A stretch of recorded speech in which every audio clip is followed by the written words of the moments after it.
Alright guys, this video here is going to be over your troop count and what it means and how to manipulate it to work out the best for you, or this is how it works out the best for me. I mean, everybody plays different, so let's get started. Okay, this is going to be assuming that you have a maximum army size right here of 500. If you have any less than that, then you're going to have to take that into factors and figure it out a little bit differently. Okay, you'll understand that in a second. Okay, the main thing that you need to understand with your troop count is not everything is 1-for-1. Some things cost you a little more spaces than other things. Let's say your scouts. If you look right here, it says 1. That means that this takes 1 space in your army. Okay? This right here means that each one of these is going to cost you 100 gold. Okay? This is how many people that I can recruit out of this number right here, which would be the max, because I can have up to 8. If you look right here, I have 0 of 8. So I'm only allowed 8 scouts, but they only take 1 space per scout. Okay, let's move on over here to your merchants. Merchants, if you look right here, they take 10 spaces in your army.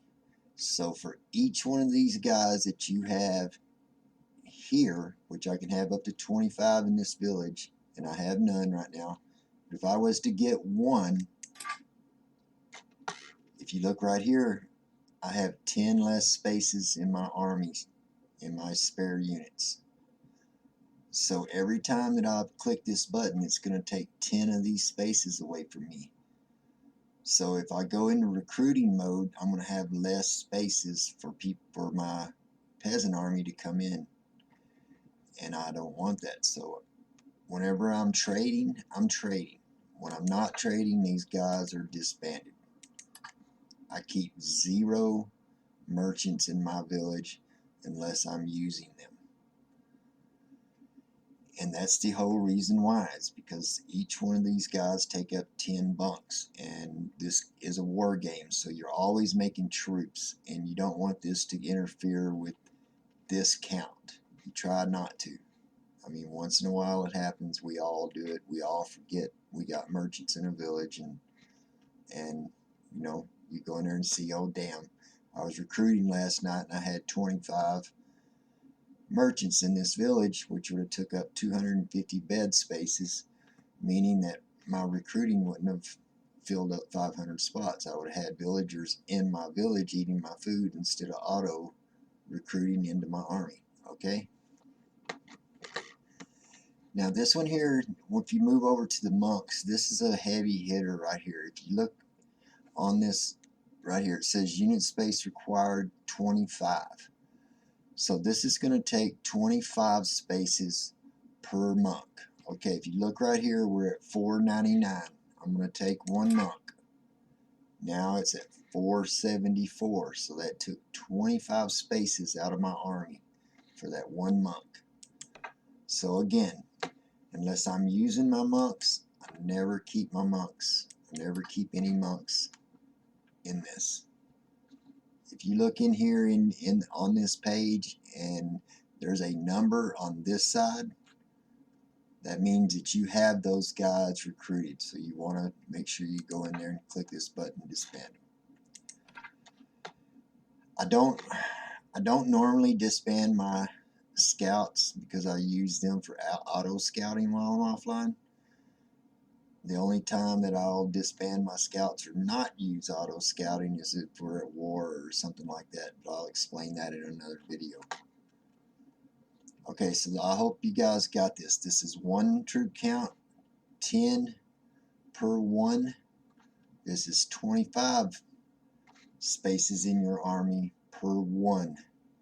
So if you have 8 monks in there, it's going to take up 200 spaces in your army. And you do not want that, because especially when you're in recruit mode, because if you go offline while you're in recruit mode like I do, you'll come back and you'll have a village full of people, and you'll come here and you'll say, oh damn, I got these guys enabled, and if I hadn't had them, then they would have went into my army and everything would have been great. But I hope you get the picture. Alright, these guys here, they all take 1 space in your army when you make them. Captains, cats, swordsmen, pikemen, archers, and armed peasants. Each one of these take 1 space in your army. I do not keep captains. I do not keep catapults. And in the beginning stages, whenever I'm recruiting and I'm selling and I'm using monks, I won't even keep these guys in my castle.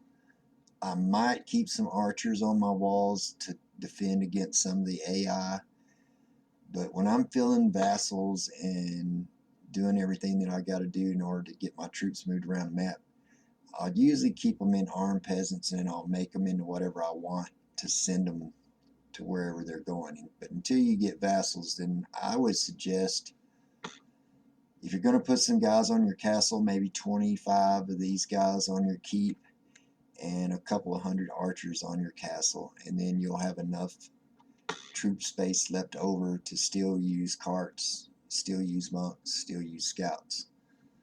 But you still want, anytime that you're offline and you're going to recruit, which would be like this page right here, you want to make sure you have no monks, no no traders. You can have your scouts, and make sure you have at least a couple 100 spaces in your barracks for these guys to go to, army spaces. If you do that, then when you come back online, these guys, instead of being in the village like where they are right now, if you look right here, they're in my village, they would automatically go into this spot right here as long as I have spare unit space. Let me think. Anything else I can think of on that deal?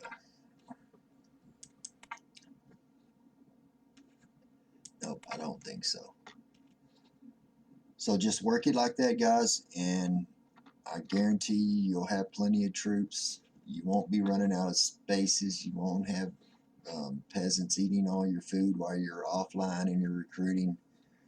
And hopefully that helps. Later.